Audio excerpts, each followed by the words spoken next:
Last episode में हमने देखा कि जिन्हो अपने पूरी शैडो आर्मी लेकर के जेजू आइलैंड पहुंच चुका था। उसकी शैडो आर्मी एंट्स के साथ फाइट कर रही थी। इधर जिन्हो बाकी हंटर्स को ड्रिंक पिला करके हील कर देता है, सिर्फ चाकू छोड़कर, क्योंकि उसकी हालत ज्यादा खराब थी। इसी बीच एंट किंग वहां आ जाता है और जिन्हो और एंट किंग के बीच फाइट स्टार्ट हो जाती है। लेकिन जिन्हो इस फाइट में स्टार्टिंग से ही डोमिनेट कर रहा होता है। तभी एंट किंग एक पॉइजन अटैक से जिन्हो को पैरालाइज कर देता है, लेकिन जिन्हो अपने सिस्टम की हेल्प से उसे भी ठीक कर लेता है। इसके बाद एंट किंग डिसाइड करता है कि वो अपने स्पीड और भी ज्यादा बढ़ा करके फाइट करेगा, लेकिन जिन्हो उस स्पीड बैटल में भी डोमिनेट करने लगता है। एक टाइम के बाद एंट किंग काफी ज्यादा घायल हो जाता है, तो वो सारे एंट्स को बुला लेता है, लेकिन जिन्हो भी अपनी शैडो आर्मी को बुला लेता है और सबको मार देता है। इसी बीच एंट किंग भागने की कोशिश करता है, लेकिन जिन्हो उसे पकड़ लेता है और एक ही फाइनल ब्लो के साथ उसका काम तमाम कर देता है। इधर अब चा की हालत बहुत ज्यादा खराब हो चुकी थी। जिन्हो उसे एलिक्सर ऑफ लाइफ देकर के हील करने की कोशिश करता है, लेकिन वो भी काम नहीं करता। और अब चलते हैं नेक्स्ट एपिसोड की तरफ। लेकिन उससे पहले आप लोगों ने सिर्फ एक मंथ में हमारा चैनल 10 के सब्सक्राइब कंप्लीट करवा दिया। ये सब आपके सपोर्ट और प्यार की वजह से पॉसिबल हुआ है, तो आप सबको दिल से थैंक यू। आप लोग बस इसी तरह सपोर्ट दिखाते रहिए और आज भी दबा के लाइक और सब्सक्राइब कर दो। आपके इस छोटे से सपोर्ट से हमें बहुत मोटिवेशन मिलता है। और हाँ, वीडियो लास्ट तक जरूर देखना, क्योंकि लास्ट में एक क्वेश्चन पूछा है, जो सबसे पहले सही जवाब देगा उसका कमेंट पिन कर दूंगा और नेक्स्ट वीडियो में शाउट आउट भी दे दूंगा। तो बिना टाइम वेस्ट किए चलते हैं नेक्स्ट एपिसोड की तरफ। सीजन 2 एपिसोड 13 स्टार्ट होता है और हमें दिखता है कि चा की हालत बहुत ज्यादा खराब होती है। जिन्हो सब कुछ ट्राई कर चुका था, लेकिन कुछ भी काम नहीं कर रहा होता। इसलिए जिन्हो अपने शैडो सोल्जर को बिंगू की बॉडी लाने के लिए बोलता है। तभी एक सोल्जर बिंगू की बॉडी लेकर के आ जाता है। जिन्हो बिना टाइम वेस्ट किया अराइज बोलता है और बिंगू की शैडो एक्सट्रैक्ट कर लेता है। बिंगू भी समझ जाता है कि उसे क्या करना है और वो बिना टाइम वेस्ट किए हीलिंग स्टार्ट कर देता है। ये देख करके बाकी के हंटर्स भी शॉक हो जाते हैं, क्योंकि वो लोग पहली बार जिन्हो को उसकी पावर यूज करते देख रहे होते हैं। लेकिन योनहो को ये बिल्कुल भी पसंद नहीं आता। वो जिन्हो से कहता है वो चीज बिंगू नहीं हो सकती। जिन्हो बोलता है हाँ मुझे पता है। फिर योनहो बोलता है बिंगू अपनी पूरी लाइफ में बैटलफील्ड में रहना या फाइट करना सबसे ज्यादा हेट करता था, तो प्लीज उसे फिर से बैटल में मत ले जाना। जिस पर जिन्हो कहता है हाँ इतना तो मैं समझ सकता हूँ कि बिंगू बहुत नरम दिल इंसान हुआ करता होगा। इतना बोल के जिन्हो बिंगू की तरफ बढ़ता है और एक्सट्रैक्शन कैंसिल कर देता है। ये देख करके योनहो की आंखों में आंसू आ जाते हैं और वो बिंगू को फाइनल गुड बाय देता है। फिर बिंगू गायब हो जाता है और योनहो जिन्हो से थैंक यू बोलता है। फिर वो लोग केव से निकलने लगते हैं और उनका हेलीकॉप्टर भी आ चुका होता है। फिर जिन्हो बोलता है तुम लोग जाओ, मैं बचे हुए एंट्स को खत्म करके आता हूँ। फिर जिन्हो भी काइजल पे सवार होकर के एंट्स को मारने निकल जाता है। तभी सीन शिफ्ट होता है अमेरिका के हंटर मैनेजमेंट ब्यूरो में। वो लोग लाइव ब्रॉडकास्ट देख रहे होते हैं और उनके बीच काफी लंबी बातचीत चल रही होती है जिन्हो को लेकर। उतना तो एक्सप्लेन नहीं करूंगा। एक्चुअली वो लोग प्लान कर रहे होते हैं कि जिन्हो को अपनी कंट्री में ले जाने की। उनका मानना था कि जिन्हो बहुत टैलेंटेड है और कोरिया जैसे छोटे देश में उसका टैलेंट वेस्ट हो जाएगा। इधर फिर से जिन्हो को दिखाया जाता है उसका लेवल अब 100 हो चुका था बाकी एंट्स को मारते मारते। वो अब एंट किंग की बॉडी के पास जाता है और जैसे ही अराइज बोलता है उसके चारों तरफ अंधेरा हो जाता है। ऐसा कभी पहले नहीं हुआ था। उसे लगता है कि कहीं एक्सट्रैक्शन फेल तो नहीं हो गया, लेकिन तभी धीरे धीरे सब वापस नॉर्मल होने लगता है और सिस्टम का नोटिफिकेशन आता है शैडो एक्सट्रैक्शन सफल हुआ। अब एंट किंग फाइनली जिन्हो की शैडो आर्मी का हिस्सा बन चुका था।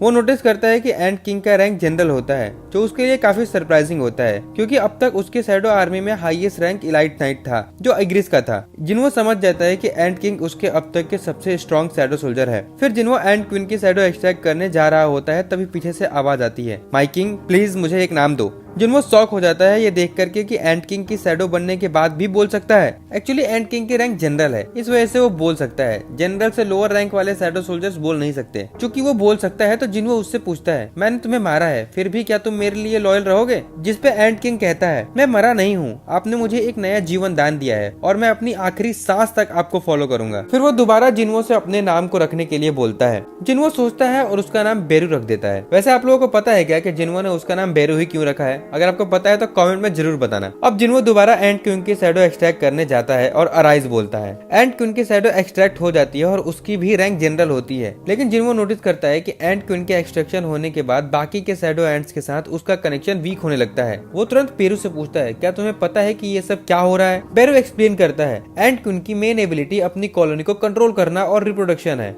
लेकिन अब बिना फिजिकल बॉडी के वो रिप्रोड्यूस नहीं कर सकती। जिन्हो समझ जाता है कि एंट क्वीन फाइट नहीं कर सकती, तो वो अब उसके किसी काम की नहीं थी और वो एंट क्वीन का एक्सट्रैक्शन कैंसिल कर देता है। फिर जिन्हो सोचता है कि बचे कुछ एंट्स को जल्दी से निपटा कर रेड खत्म करने का। वो बेरू से पूछता है क्या तुम्हें पता है कि अभी कितने एंट्स आइलैंड पर बचे हैं? बेरू रिप्लाई करता है रेड स्टार्ट होने से पहले 8700 एंट्स थे और अब 4000 बचे हैं। जिन्हो सोचता है कि मुझे लगा नहीं था कि अब तक इतने सारे एंट्स बचे होंगे। फिर वो बेरू से पूछता है क्या तुम सबको मार सकते हो? बेरू सीरियस होकर बोलता है, अगर आप मुझे ऑर्डर दे तो जरूर। इधर हम देखते हैं कि क्वीन के मरने के बाद काफी सारे एंट इधर उधर भटक रहे होते हैं। कोरियन हंटर जो आइलैंड के पास होते हैं वो इन बचे कुछ एंट्स को मार रहे होते हैं, लेकिन एंट्स की संख्या ज्यादा होने की वजह से उनको दिक्कत हो रही थी। तभी एक चीज काफी तेज स्पीड से उनके सामने से गुजर जाती है और जितने भी एंट्स उसके रास्ते में होती है सबको मार देती है। किसी को समझ नहीं आ रहा होता है। इनफैक्ट ए रैंक और बी रैंक हंटर्स को तो कुछ दिखता भी नहीं है। ये और कोई नहीं बल्कि बेरू होता है। उसका स्पीड इतना फास्ट होता है कि इवन हाई रैंक हंटर्स भी उसके मूवमेंट को फॉलो नहीं कर पाते। अब 2 दिन हो गए थे और सारे एंट्स का सफाया फाइनली हो चुका था, लेकिन कुछ एंट्स उड़ते उड़ते चाइना के समुद्र तक पहुंच गए थे। अगर आपको नहीं पता तो चाइना और साउथ कोरिया काफी आसपास हैं। चाइना वालों को ऑलरेडी ये डेंजर का पता था, इसीलिए वो लोग पहले से रेडी थे और अपनी शिप्स को लेकर के तैयार थे। फिर हमें दिखता है कि एक चाइनीज हंटर शिप पे खड़ा होता है और एंट्स के पास आने का वेट कर रहा होता है। जब जैसे ही एंट्स पास होते हैं वो अपने दोनों तलवार निकालता है और सिर्फ एक ही अटैक में सारे एंट्स को खत्म कर देता है। यह हंटर एक्चुअली एक नेशनल लेवल हंटर होता है। अगर आपको नेशनल हंटर के बारे में नहीं पता तो मैं बता दूं कि पूरे वर्ल्ड में सिर्फ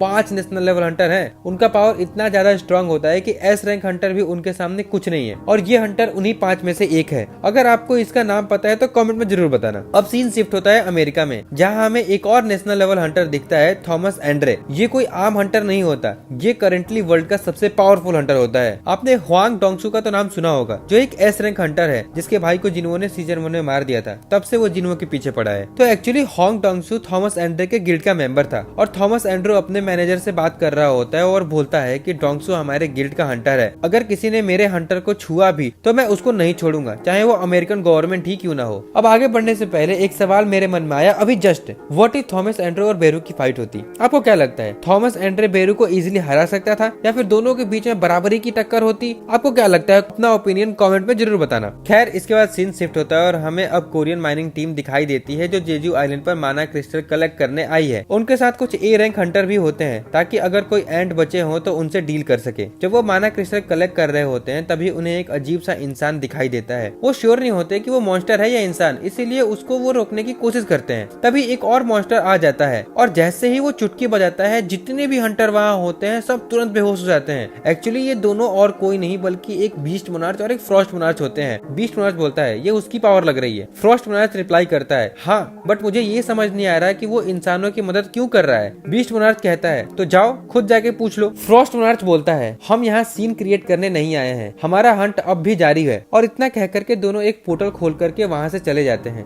वैसे आपको पता है कि ये दोनों इतने ज्यादा पावरफुल हैं कि अगर जिन्हो इनसे अभी फाइट करेगा तो वो हार भी सकता है। मतलब अलग ही लेवल पे ये स्ट्रॉन्ग है और हमें ये सीजन 3 में देखने को मिलेगा। अगर आप चाहते हो कि सीजन 3 भी देखना तो कमेंट में बता देना, क्योंकि सीजन 2 का ये लास्ट एपिसोड होने वाला है। और लगे हाथ सब्सक्राइब भी कर देना ताकि सीजन 3 लाऊं तो मिस ना हो। इसके बाद हमें दिखाया जाता है कि जो भी हंटर जेजू आइलैंड रेड में मारे गए थे उनका फ्यूनरल हो रहा होता है। वहाँ जिन्हो भी गया होता है, लेकिन अब वो काफी ज्यादा फेमस हो चुका है तो चारों तरफ मीडिया वाले उसी के पीछे पड़े होते हैं। पूरे देश दुनिया में उसी के बारे में बातें कर रहे होते हैं। युनहो भी वहाँ होता है, वो जिन्हो से थैंक यू बोलता है, क्योंकि अगर जिन्हो वहाँ नहीं होता तो जेजू आइलैंड रेड पे बचे खुचे हंटर्स भी मारे जाते। फिर जिन्हो को चेयरमैन मिलते हैं, वो जिन्हो को न्यू गिल्ड खोलने की परमिशन दे देते हैं। उसके बाद चेयरमैन जिन्हो से पूछते हैं क्या तुमने जेजू आइलैंड रेड पे बैरियर वगैरह लगाया था, क्योंकि जो माइनिंग टीम वहाँ गई थी वो अचानक बेहोश हो गई थी और जब वो होश में आए तो उन्हें कुछ भी याद नहीं था। जिन्हो कहता है नहीं, मैंने ऐसा कुछ नहीं किया और ऐसा मैं कर भी नहीं सकता हूँ। उनको लगता है कि शायद एंट्स ने ही कोई ट्रैप वगैरह लगाए होंगे। फिर वो लोग वहाँ से चले जाते हैं और जिन्हो अपनी कार में बैठने जा रहा होता है। तभी वहाँ अमेरिकन ब्यूरो ऑफ हंटर का एक बंदा आता है जिसका नाम एडम होता है। वो बता रहा होता है कि उनके डिप्यूटी डायरेक्टर को जिन्हो से एक इम्पोर्टेंट बात करनी है। एडम कहता है कि हमें आपको एक इम्पोर्टेंट इन्फॉर्मेशन देनी है जो कुछ सिलेक्टेड हंटर्स को ही पता है। क्या आप प्लीज हमारे साथ ऑफिस चल सकते हैं, वहाँ आराम से बात हो सकती है। लेकिन जिन्हो सीधा मना कर देता है और कहता है कि मेरे पास इन सब चीजों के लिए टाइम नहीं है। इस पे एडम कहता है कि मुझे पता था कि आप ऐसे नहीं मानोगे, इसीलिए हम आपसे ये इन्फॉर्मेशन छुपाने वाले नहीं है। फिर वो कहता है कि हमारे पास एक हंटर है जो किसी भी हंटर की पावर को बढ़ा सकता है, हम सिर्फ कुछ गिने चुने लोगों को ही चूज करते हैं। ये सुनकर के जिन्हो थोड़ा इंटरेस्टेड हो जाता है और एडम के साथ चला जाता है। वहाँ पहुँचने के बाद जिन्हो माइकल से मिलता है जो डिप्यूटी डायरेक्टर होता है। माइकल एक डील प्रपोज करता है, अगर तुम कोरिया छोड़ के हमारे लिए अमेरिका के हंटर बन जाओगे तो मैं तुम्हारी पावर और भी ज्यादा अपग्रेड कर दूंगा। जिन्हो कहता है मैं कैसे मान लूं, क्या ये सच में पॉसिबल है? तभी माइकल एक हंटर को बुलाता है जिसका नाम मिस सेलर होता है। माइकल कहता है कि डेमो के लिए तुम्हारी पावर 20 से 30% फ्री में बढ़ा देंगे। इसके बदले कुछ नहीं चाहिए, लेकिन अगर तुम यूएस सिटीजन बन जाओगे तो तुम्हारी पावर फुल अनलॉक कर दी जाएगी। फिर मिस सेलर जिन्हो से कहती है हर हंटर की पावर का एक लिमिट होता है और मैं अपनी एबिलिटी से उनको बढ़ा सकती हूँ। लेकिन उसको क्या पता था कि जिन्हो की कोई लिमिट ही नहीं है। खैर, इसके बाद वो जिन्हो का हाथ पकड़ती है और उसके आंखों में देखने लगती है। फिर वो जिन्हो के सोल के अंदर झांकने की कोशिश करती है, लेकिन अंदर सिर्फ अंधेरा होता है। तभी उसे एक मॉन्स्टर दिखाई देता है जो उसकी तरफ आंखों में आंखें डालकर देख रहा होता है। ये देखते ही मिस सेलर काफी डर जाती है और तुरंत जिन्हो का हाथ छोड़ देती है और डर के मारे कांपने लगती है, क्योंकि इससे पहले आज तक उसके साथ ऐसा कभी नहीं हुआ था। ये देख के वहाँ के सारे हंटर्स जिन्हो पे बंदूक तान देते हैं। माइकल चिल्लाता है गन्स नीचे करो। फिर वो जिन्हो से सॉरी बोलता है। जिन्हो भी सोच रहा होता है कि वो इतना डर क्यों गई है, आखिर उसने ऐसा देखा क्या। फिर वो तुरंत मिस सेलर को रेस्ट करने के लिए ले जाते हैं और जिन्हो से कहते हैं कि शायद आज मिस सेलर की तबीयत खराब है, हमें माफ करना, किसी और दिन हम इस प्रोसेस को कंटिन्यू करेंगे। जिन्हो भी वहाँ से चला जाता है। इधर ये लोग मिस सेलर से पूछ रहे होते हैं कि उसने ऐसा क्या देखा। वो बताती है कि वो एक किंग है और बहुत ही ज्यादा पावरफुल है, उसकी पावर की कोई लिमिट नहीं है। इधर हमें चेयरमैन दिखते हैं, उनको एक कॉल आता है। कॉल पे उनको एक बी रैंक गेट की इन्फॉर्मेशन मिलती है जो अभी अभी खुला है और वो भी बीच सड़क पे।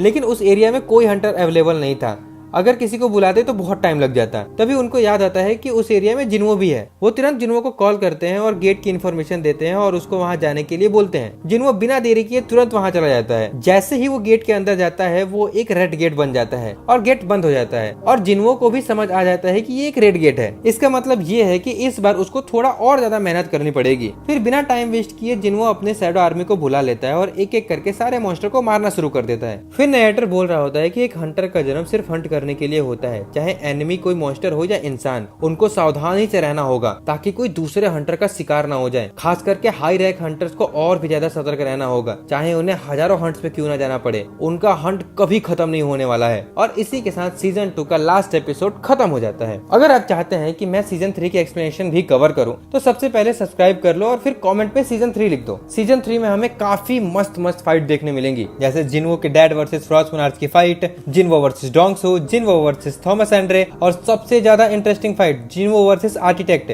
जिसने जिन्हो के लिए ये सिस्टम क्रिएट किया था। अब चलो बढ़ते हैं लास्ट वीडियो के सवाल की तरफ, जिसका सही जवाब बेरू था और सबसे पहले सही जवाब सैफ अली भाई ने दिया था। तो big shout out to you मेरे भाई, बस इसी तरह सपोर्ट दिखाते रहो। और अब आज का सवाल, थॉमस एंड्रे जो एक नेशनल लेवल हंटर है, उसके गिल्ड का नाम क्या है? जल्दी से कमेंट कर दो। जो सबसे पहले सही जवाब देगा उसका कमेंट पिन कर दूंगा और नेक्स्ट वीडियो में शाउट आउट भी मिलेगा, लेकिन सिर्फ उनको ही शाउट आउट मिलेगा जो सब्सक्राइब किए रहेंगे। और हाँ, अगर आपको ये वीडियो जरा भी अच्छा लग रहा हो तो प्लीज लाइक कर देना। और अब सीजन 2 खत्म हो गया है तो किसी नए एनिमे का एक्सप्लेनेशन चाहिए हो तो कमेंट जरूर करना और ऐसे ही कंटेंट देखने के लिए सब्सक्राइब भी कर लो। तब तक के लिए मिलते हैं नेक्स्ट वीडियो में, बाय।